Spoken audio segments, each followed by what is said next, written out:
आलसी लड़की और मेहनती लड़की। एक दूर दराज गांव में एक छोटा सा घर था जिसमें एक शौहर, बीवी और उनकी 2 बेटियां रहती थी। एक बीवी की अपनी बेटी थी और दूसरी शौहर की पहली बीवी की बेटी। सौतेली माँ अपनी बेटी से बहुत मोहब्बत करती थी। उसे हमेशा नए कपड़े, जेवरात और मजेदार खाने देती, मगर इस प्यार ने उसे हद से ज्यादा आलसी बना दिया। वो सारा दिन आईने के सामने बैठकर अपने हुस्न की तारीफ करती रहती और जरा सा भी काम नहीं करती थी।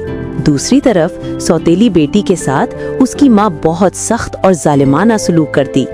उसे घर का सारा काम करना पड़ता, झाड़ू, बर्तन, खाना पकाना, पानी भरना, सब कुछ। मगर इस नेक दिल लड़की ने कभी शिकायत न की।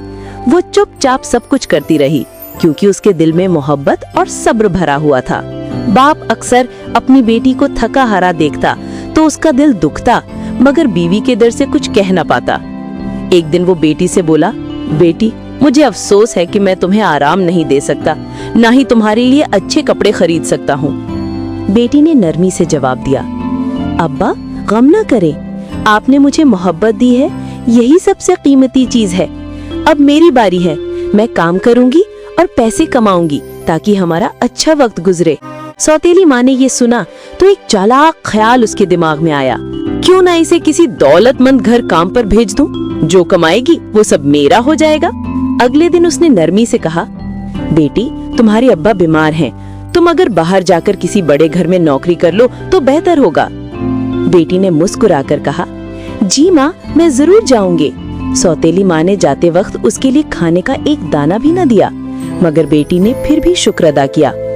बाप ने कहा, मेरी बच्ची, याद रखना, कोई मदद मांगे तो इनकार न करना और हर काम दिल से करना। लड़की ने सर हिलाया और सफर पर निकल पड़ी। कई दिन पैदल चलती रही, भूखी प्यासी मगर उम्मीद से भरी हुई। रास्ते में एक सूखा दरख्त मिला। दरख्त बोला, ए बच्ची, मेरी सूखी टहनियां तोड़ दे ताकि मैं दोबारा हरा भरा हो जाऊं। लड़की ने फौरन काम शुरू किया और तब तक टहनियां तोड़ती रही जब तक दरख्त नया सा ना हो गया। दरख्त ने दुआ दी, बेटी, तुम्हारी जिंदगी में हमेशा बहार रहे। फिर कुछ आगे एक मुरझाई हुई बेल मिली। वो बोली, मेरी जड़ों के आर्द गिर्द मिट्टी खोद दे ताकि मैं सांस ले सकूं। लड़की ने हाथों में छाले पड़ने तक बेल की मदद की। बेल ने कहा, तुम्हारी मेहनत का फल जल्द मिलेगा। फिर एक टूटा हुआ तंदूर मिला। वो बोला, मेरी दरारों में मिट्टी भर दे ताकि मैं फिर रोटियां पका सकूं। लड़की ने ऐसा ही किया। अपने नर्म हाथ जख्मी कर लिए, मगर तंदूर खुश हो गया। इसी तरह उसने एक गंदे कुएं को साफ किया और एक कीचड़ से भरा कुत्ता भी नहलाया। सब ने उसकी मदद के बदले उसे दुआएं दी। आखिरकार वो एक खूबसूरत परियों के घर पहुंची। परियों ने कहा, अगर तुम चाहो तो यहाँ काम कर सकती हो, मगर याद रखना, 7 कमरों की सफाई करना, 8वें कमरे में कभी दाखिल ना होना। लड़की ने वादा किया। पूरा साल गुजरा, उसने वफादारी से खिदमत की, कभी तजस्सुस में 8वें दरवाजे को नहीं खोला। परियां बहुत खुश हुईं। हम तुम्हारी मेहनत से मुतासिर हैं, आओ तुम्हारा इनाम दो। वो उसे 8वें कमरे में ले गईं, जहां सोना, चांदी, जवाहरात और मोती ढेर लगे थे। जो चीज तुम्हारे जिस्म से चिपक जाए वो तुम्हारी होगी। वो वहां से निकली तो उसके जिस्म पर चमकते सिक्के, मोती और नगीने चमक रहे थे, जैसे कोई सितारा जमीन पर उतर आया हो। वापसी पर रास्ते में जिन जिन चीजों की उसने मदद की थी, सब ने उसका शुक्रिया अदा किया।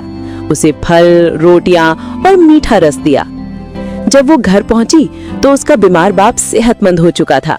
वो दोनों गले लगकर रो पड़े। घर खुशी और रोशनी से भर गया। मगर जब सौतेली माँ ने उसे देखा तो सोने चांदी में लिपटी हुई तो हसद से जल उठी। उसने अपनी बेटी से कहा, अब तुम जाओ और इससे भी ज्यादा दौलत लेकर आना। उसकी बेटी भी वही रास्ता चली, मगर जब सूखे दरख्त ने मदद मांगी तो बोली, मैं अपने खूबसूरत हाथ गंदे नहीं करूंगी। उसने किसी की मदद न की, न दरख्त की, न बेल की, न तंदूर की, न कुएं की। आखिरकार वो परियों के घर पहुंची। परियों ने वही कहा, मगर उसने चंद दिन बाद तजस्सुस में 8वें कमरे का दरवाजा खोल दिया। अंदर सांप, मेंढक और भंवरे थे। उन्होंने उस पर हमला कर दिया और उसे जख्मी कर दिया। वो भागती हुई वापस आ गई। वापसी पर जिनकी मदद न की थी, सबने उससे मुंह मोड़ लिया। कुएं का पानी सूख गया, तंदूर की रोटी जल गई और दरख्त के फल ऊंचे हो गए। जब वो घर पहुंची तो उसकी माँ ने सोने चांदी के बजाय उसे जख्मों से भरा और गंदे कपड़ों में देखा। बाप ने अफसोस से कहा, देखा, गुरूर और काहली कभी बरकत नहीं लाते, सिर्फ मेहनत, नरमी और ईमानदारी ही इंसान को चमकाती है। यूं वो सौतेली माँ और उसकी बेटी हमेशा के लिए घर छोड़ गईं और नेक दिल लड़की अपने बाप के साथ खुश और खुर्रम जिंदगी गुजारने लगी। सबक: मेहनती हाथों से किस्मत बदलती है और सच्चा दिल ही सोना बन जाता है।